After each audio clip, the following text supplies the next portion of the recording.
Kwa nini tukimbilie kwa waganga? Kwa nini tumwendee mganga?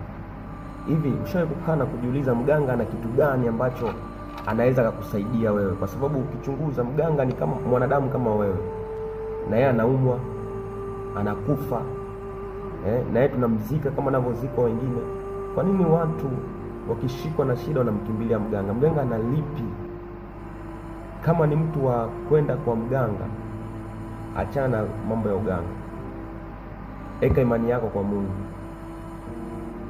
Kuna baadhi ya vitu vingine yamkini wewe mwenyewe unaenda kuvichukua kwa waganga na vinaingia katika familia yako. Zile ni roho. Kwa nini tuende kwa waganga? Kwa nini tukimbilie waganga? Eti kisa mwanangu anaumwa, eti kisa ndugu yangu anaumwa, eti kisa jirani yangu sijui anafanikiwa. Ukiona mtu anaenda kwa mganga, ujue na yeye ni mshirikina. Mtu wa Mungu siku zote hawezi kukimbilia kwa mganga. Maandiko yanasema alaaniwe yule amtegemeaye mwanadamu na kumfanya kuwa ndo kinga yake. Sasa kwa nini umtegemee mwanadamu wenzako ambaye kesho na kesho kutwa hayupo?